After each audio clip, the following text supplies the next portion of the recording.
Welcome to Dodgers Daily. I'm Casey Porter. I'm so glad that you decided to tune in this afternoon. We have a very, very, very special guest. Lael Lockhart Jr., left-handed pitcher in the Dodgers organization, joins Dodgers Daily. So, Lael, thank you so much for joining. Yeah, for sure. Okay, man, first of all, I want to start with this. Congratulations. I know you went back in December to the University of Arkansas, the school that you finished your college with, and got your master's. How about that, huh? Tell us all about that process. Yeah, it was good. I got lucky that Arkansas for my graduate program, I could do it all online. So it wasn't too strenuous about going to classes and kind of fighting with teachers about having just the travel schedule that comes with playing professional baseball. And so finished up, it got my mom off of my back a little bit, which is awesome. But finished up this past, I think, month or two. It was really cool to go off the stage, do everything with that, and having family and friends there. It was just a really cool process. So while you're in Arkansas, this being December, that was a little bit of distance between that and the end of this season. Did you get a chance to go over and see your coaches and maybe throw a bullpen in the PTC? Oh, absolutely. Yeah, hanging out over here was great. And, getting to use the facilities here every day is just awesome. Or the facilities at Arkansas is just awesome. There's not many places in the country. It might be the only one that has all those tools and everything like that, especially at a collegiate level. And being able to just use those and kind of make a game plan for the offseason and talk through things with the coaches there and also with the Dodgers coaches and really just attacking weaknesses. I mean, all those tools at one place at one time at Arkansas. I mean, you can't ask for too much more. With coaches that certainly know how to use them, much like in the Dodgers organization. But hey, kind of a fun moment here. Of course, I'm a big Oklahoma State fan. You graduated from Arkansas. You were the Friday night starter there. They faced off in a regional in Stillwater. Man, I'm still upset about that. That was a crazy weekend of baseball, wasn't it? Oh, it was great. I remember watching it, sitting in Michigan with a few of the roommates. I think Max Hewitt, I was sitting on the couch watching that game with him, and we were kind of jawing each other back and forth, having a good time. And then I think one of the guys, shortstop, Jalen Battles at the time, hit that home run, kind of sealed the deal. And I remember kind of standing up on my feet and letting Max have it just a little bit. But it was all fun and games. But yeah, it was a good one. Yeah, Max is a good dude, man. He's one of my all-time favorite Oklahoma State baseball players. I hope someday he comes back and becomes the head coach at Oklahoma State. I'm that high in his baseball IQ. He is awesome. But hey, I know family, like I said, I mentioned it a minute ago, family is huge to you guys. You've had a great offseason, got to spend a lot of time with them. And I know you're very proud of your younger brother, Kyle, who just signed with the national runner-up, the Oklahoma Sooners. Oh, yeah. He's excited about it. He was pretty he didn't know where he was going to go to school, and he kind of wanted to make his own path. And so when OU reached out, he kind of made the decision for himself, this is the place I want to go. This is the place I want to play. Also, with them going into the SEC, I want to say it is the year that he gets there. I want to say, 2024? Whenever he graduates, he'll be in that first class that goes into SEC play. So I think he's really excited and really just ready to be in college at this point. Yep, 2022. Let's talk about you now. We've got all the fun stuff out of the way. Let's talk about the nitty-gritty this past season. Great season for you. I know you got the last outs. You came in for Julian, and you got the last outs in that massive run that you guys came back at Great Lakes and finished off the run there to win the first half division. So I want you to talk about that first. But you're 2022. You're at Great Lakes. You jumped to Double-A Tulsa, and you posted a 3.71 ERA, which is fantastic. Your strikeout-to-walk ratio, I want to talk to you about that, man. Your strikeout-to-walk ratio has always been fantastic. You're not a guy that necessarily runs it up there like 100 miles an hour like some guys do, but you've always been a big strikeout guy. So kind of talk about 2022 and how it went for you. Yeah, so starting with Great Lakes, being there with Chubb running the ship over there and all the coaches and staff, I mean, it was just a really great place to have my first full professional season start. And how they run the ship over there is you can't ask for anything more. They let you be you, but they keep you on the right lane, if that makes sense. They don't let you veer off too far. They might let you veer and kind of let you make your own mistakes every once in a while, but they're going to kind of put those blinders on the side to where they keep you in that same lane. And that was just a great learning experience, pitching every fifth day and kind of getting into that routine and knowing what I needed just from a recovery standpoint, preparation standpoint, game planning, going over everything with catchers and just getting on a routine. Something to that extreme of the every 5 day that everybody kind of prepares you for and kind of tells you about, where they're telling you, hey, man, you got to be ready for that every fifth day versus the every seventh day in college. It was a really great place for me to start and learn that process and learn how to attack it each and every week, and how that kind of game plan changes week to week with travel and adding on the extra stuff that comes with it. And then getting into Tulsa with everybody that was there, with Henny running the ship there, that was a little bit of slightly of a culture change, just because once you make that jump, it felt like it was a little bit more like, hey, it's starting to get a little bit realer as you get closer and closer. And they kind of start to take off those guidelines for you, where it's like you can be your own guy. And the first week or two, it was kind of just a lot of self-adjustment and kind of getting used to facing a little bit better hitters, a little bit tighter umpires. That was the ball different? I've heard that before. The ball was absolutely different. And funny, I'll get into that in a little bit if you want me to. Yeah, absolutely. Yeah, Tulsa was, I'd say all in all, Tulsa for me was a great back half of the year to get there and kind of experience what it's going to take to be successful in AA and going forward, and kind of everything that goes into it. I think that's going to be extremely vital for me this year going into wherever I end up. But just having that experience in Tulsa towards the end of the year was great for me going forward. I tell people this all the time. If you could make it AA baseball, you're facing major league talent. You're facing guys that are every bit as talented as that you're going to see in the major leagues. And just hearing you talk, it sounds like you're kind of reiterating what I'm saying there. Would that be right? Right, for sure. I mean, you get into those lineups and it's like, all right, you got to watch out for a few hitters. Now it's like you have to game plan for the entire lineup, 1 through 9. It starts to get a little bit tougher. There's less free outs. And you really don't, like I said, back to the umpires. The umpire was one of the biggest things I noticed. They sort of shrink it up on you a little bit. And you're not getting those, hey, man, this umpire is kind of lackadaisical on one side of the plate or the other. They're pretty, it's definitely a different feel when you're on the mound in AA compared to high A a little bit. Which being a 93, but you probably averaged, about 93 last year with your fastball? Would that be about right? I'd say I was probably low end in that 88 to 93 range, kind of fluctuating, just like I said, getting used to that every fifth day, getting out there back on the mound, and just kind of learning my body. So I would say that was about where the fastball velo was. It would fluctuate, but it would be in about that range. Yeah. So, having the tighter strike zone for that range of velocity, that's probably a pretty big adjustment.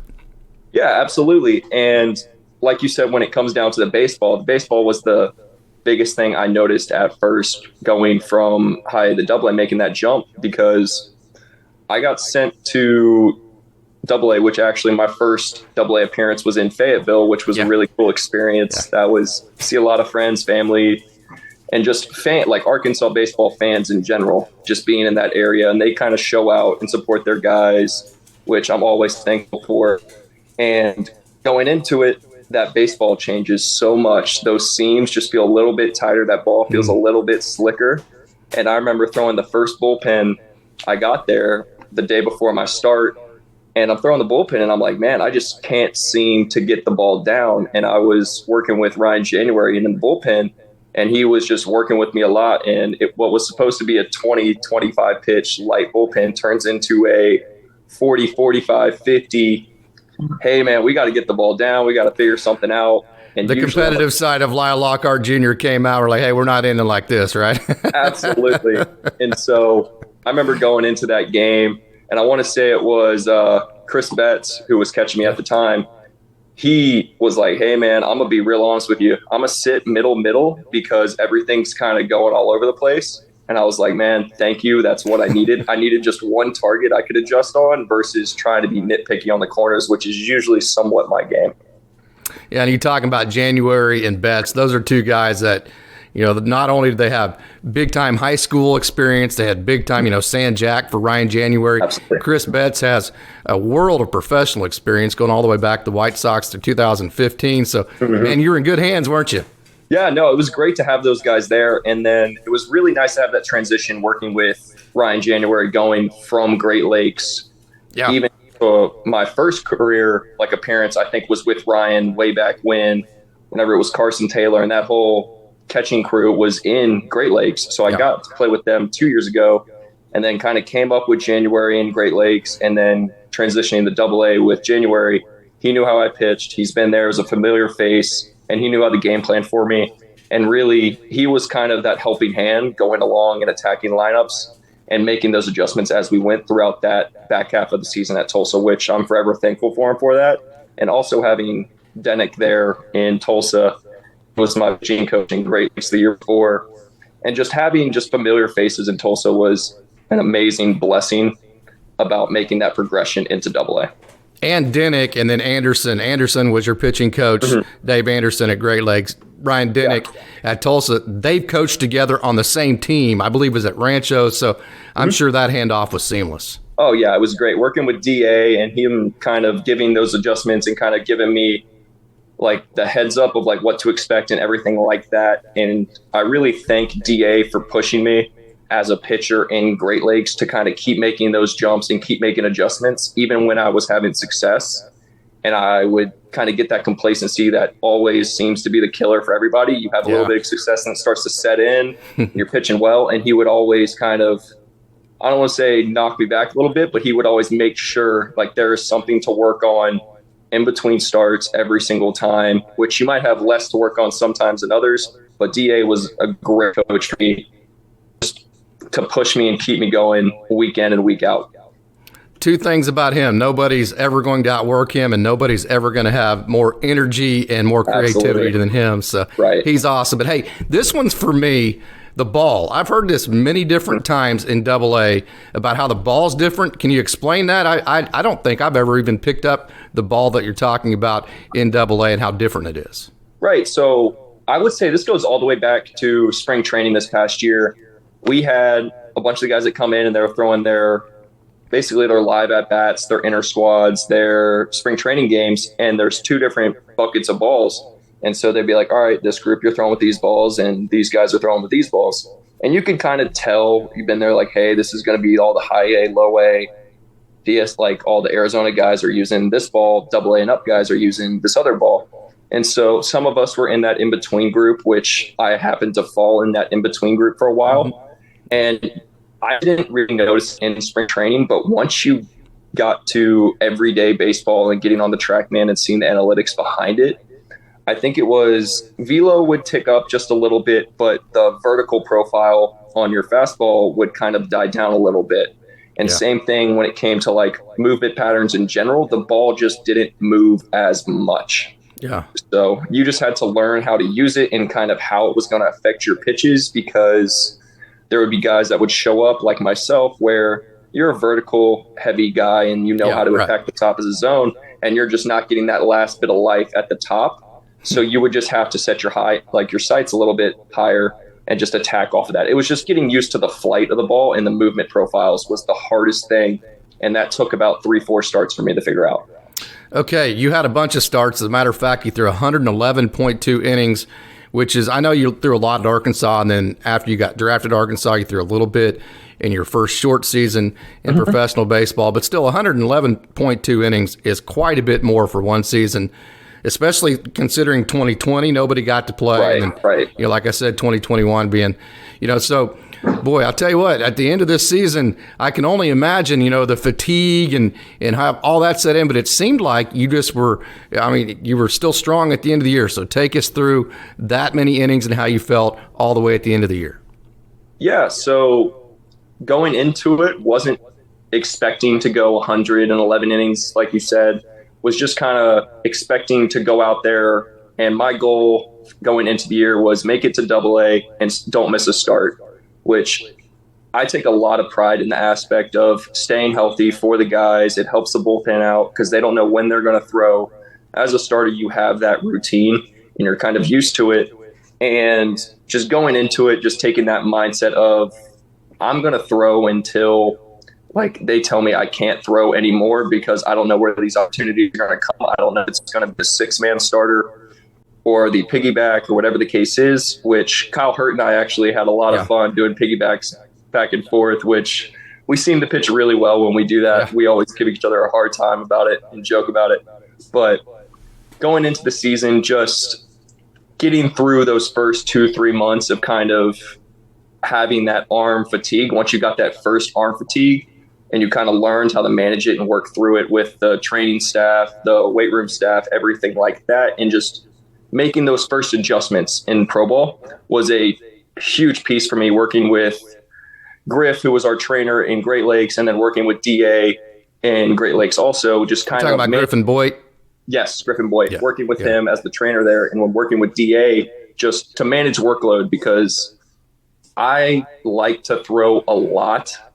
It might not be at 10 all the time, but it's just pure volume is kind of something I've always done and enjoy, and just work on mechanic and everything like that, like touching a mound every day. But it's just something about picking up a ball every day. It's enjoyable. It's what I do for a living. It's work, and I love throwing a baseball, plain and simple. And so I think just working with DA and working with Griffin Boyd in Great Lakes and kind of coming up with a game plan on how to attack every week and staying on the routine is the whole reason I got through the first half of that first 3/4 of the year in Great Lakes. And then getting to Tulsa and working with Denick and Jesse, who was there. Jesse is an amazing trainer. He might have the heaviest hands on earth, and sometimes you're squirming on that table, which you hate him in the moment, but afterwards you love him for it. And just working with the staff and kind of using them to your advantage was a huge benefit and something I had to learn to do as the year went on.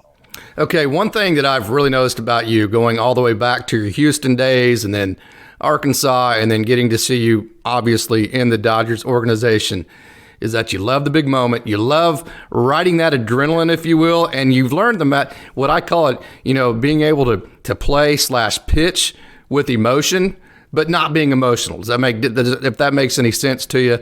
And that allows you to kind of pitch off of adrenaline and gain momentum, but yet not, get frustrated and become emotional. You have mastered that art. So talk about how you've become that competitive in that element of it. Yeah, I think it just goes back to you have to get yourself going. Even at my games back at Houston, like there wasn't many fans on some of those game days. It wasn't nearly the amount of fans that you get at Arkansas, but just getting yourself going through those moments and kind of understanding situations and what it's going to take. And I think I really learned how to manage those situations when I got to Arkansas. That was the best experience, was pitching in front of 15,000 every weekend, whether it was 30 degrees or 75 degrees and sunny. Being in those moments, I think, helps a lot in general, of just learning how to manage your emotions, like you said, and just embracing it at the end of the day. Like, you can't sit there, pitch your way out of something and think you're going to be more excited than the fans. The fans are going to bring all the energy in the world, whether you like it or not. But I think at the end of the day, and you need the adrenaline.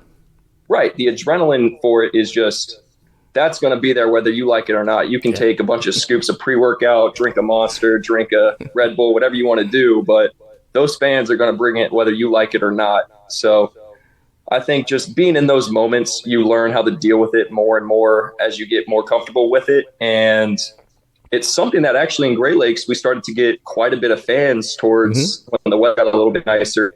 And they were kind of really showing up and really being loud and being heard. And it kind of gives you that feeling of being back at school and being in front of a big atmosphere and just being in front of a lot of fans that enjoy watching baseball. But I think at the end of the day, to use the most of those moments and kind of be comfortable in them is to just want to be in those moments. Because there's a lot of guys that I feel like they like to talk, like they enjoy being in that big moment, but once they get out there, like you said, they just get too into it, if that makes sense. Yeah, no doubt about it. Hey, you mentioned the fans a couple times. Obviously, Baum Stadium there at Arkansas, one of the best, if not the best college environment in all of college baseball. And going to Box Stadium there at LSU, where Hunter Fiducia played, and all of the facilities there, I can't remember the name at Mississippi State, but one of the nicest in all the United States of America. So, you played in some of the greatest crowds in college, and then Great Lakes puts off a great atmosphere. But then Tulsa, I'll tell you what, if you go on a Friday night when it's crowded, or a Saturday night and the fans are there, man, that's a great atmosphere, isn't it? Oh, it was an absolute blast. I remember sitting in the bullpen and they kind of have that hangover. And there's kids yelling, there's fans yelling, everybody's been drinking those $2 beers, hanging out. And I mean, I enjoy being in the South, and it was that same like loud, rowdy atmosphere that you miss about playing college baseball. Like you said, at those big schools, you get to Tulsa, like you said, on a Friday, Saturday night, You get the drinks are kind of flowing about that fifth, sixth inning. You start to hear them a little bit louder. I mean, it's a great park. It's a great stadium. The whole staff at the Drillers is just awesome, dealing with fans, not letting them get too crazy, but letting them be loud and everything like that. I mean, I can't thank them enough for everything they did for us. And Henny embraces all that, doesn't he? He loves that great atmosphere. Yeah. Henny loves it. I think Henny loves it more than the players do, to be honest with you. He is definitely the mayor of Drillville, man. People in Tulsa love him. Absolutely. Okay, hey, man, you ended this past season 2022 in Double-A Tulsa. This is just my opinion, but I would assume you're probably going to break in 2023 in Double-A Tulsa as well. Of course, we never know. Let's hope that you break with Triple-A Oklahoma City. But, okay, so let's fast forward into 2023. What types of things are you working on over the offseason? What's your routine? What are you trying to get better at, and what's your outlook for next season? So I would start with outlook would be getting into AAA kind of at the end of the year again, or however soon that jump is, and potentially getting all the way to the show, whether that's just something that they decide for me and I can only be the guy on the mound throwing the baseball and control that. So everything else is up to everybody else, if that makes sense. Mm-hmm. And so I can only control that one thing. That's the only thing I'm going to focus on. And if I start out in Tulsa, just go out there day one, start throwing up zeros, and that's the only thing that I can control. Let the chips fall where they may outside of that. But going into the pitching side and more analytics kind of development side for me, this goal this offseason has been developing kind of a change up for me, which was something that I worked on with Denick in Tulsa, just getting something with fade to attack hitters with, because I am a very supinated approach guy where everything breaks kind of into right-handed hitters, and it made it a little bit easier for hitters to game plan against me, where they could just look for anything moving in. So having something that fades away or runs away from righties or into lefties is something I've been really working on this offseason with all the Dodgers staff. And then, like I said, having those tools up in Arkansas with the grips and the force plate mount and everything like that. I feel like I'm in a really good spot to go out to spring training this year and really show off a changeup and show off the kind of work that I put in for it. And excited to see where start the year and where I end the year. But, like I said, going out there day one, throwing up zeros, wherever I end up, I end up. I feel like I put in a good amount of hay into the barn this offseason and ready to get after it for sure. Yeah, I love that. The hay is in the barn. We used to say that every Friday night for a Friday night football game. You've done your work for the week. Let's go pay it off now. But, hey, have you ever seen the retractable mound there at Tulsa? You ever seen it go underground? I've seen it underground. I've never seen it move, because we've came out there a few times and they're playing those soccer games out there that FC Tulsa team was playing, and they had the chalked lines out and everything in the goalpost in the goals. Sorry, I'm thinking football. Yeah. But I saw the mound underground and it threw me off for the longest time. I was losing my mind. I was like, did they just completely tear it down? I didn't realize it drops under. That's crazy, man. Nastrini told me that, and I was like, I had to confirm it, and sure as heck, man. Yeah, they dropped the mound underneath the ground. I guess they put a platform over it. It's the craziest thing. Okay, so we talked about you getting your master's degree in December. Again, congratulations for that. We've talked about you pitching in the biggest moments, both in high school and then in college, and now you talked about Great Lakes. You're in one of the most visible organizations in any sport anywhere with the Dodgers. So you've learned how to handle the big moments. You've learned how to be a balanced human being, if that makes sense. So you've been in the big moments. So for all those young players that want to learn how to handle the big moment like you do, what is your message for them? I would say get yourself into those moments, embrace them, and fully enjoy the moment. That would be the biggest thing I take away, because a lot of players I see and guys that I've played with, they get into those moments and they're so built up and so excited, they can't really focus themselves and center themselves into, hey man, it's me, the ball, the catcher. It's the same game. It's the same everything. There might be a few more people yelling at me, saying things left and right. You can't control any of that. The only thing you can control is you throwing the ball to the catcher. Plain and simple. Enjoy the moment that you're in at that time, because you never know when you're going to get the next moment, and just soak it all up as you can. One more question. This came from a huge Great Lakes fan that got to see you quite a bit in person. got to talk about the pickoff move. Where'd that come from, man? The pickoff move is fantastic, huh? So, I'm going to be real honest with you. I don't know where it came from either. I think it was a lot of just saying, screw it, I'm going to do a move to first base, because I've always notoriously had a terrible pickoff move in college and everything. And actually, my college coach gave me a hard time this offseason when I came back, kind of asking, where was that move in college? I could have used it. And, I told him the same thing I'm going to tell you. I go, it was purely just saying, screw it, I'm going to do a move. I don't care if I fall on my butt or whatever the case is, but I'm going to throw this thing over there. And I think over time, I was getting more and more guys to kind of fall off the base, or kind of picking guys off left and right, and kind of seeing the progression for it work. It just kind of leads to, like, if somebody has a hot hand in basketball and they're just shooting that three over and over again and they're making it every time, that's kind of how it felt. And then getting to Great Lakes and working with Rooney, actually, a lot with his pickoff. I was going to mention Rooney, yeah. Rooney has a great pickoff move, and I've never seen it until I got there. And I see him start the pickoff guys, because from afar, when I was in Great Lakes, I was kind of like, man, we're going like 1-for-1. Yeah. And he's starting to run away with this pickoff lead. And it was kind of something that I wanted to put my hat on at the end of the year. And I think Rooney went on a tear, and I don't remember exactly how many he had. But getting back to the pickoff move, it was just something that came naturally as the delivery sort of changed throughout the year. With the big leg kick, I think that's something that base runners are they're taught, first move with a lefty go.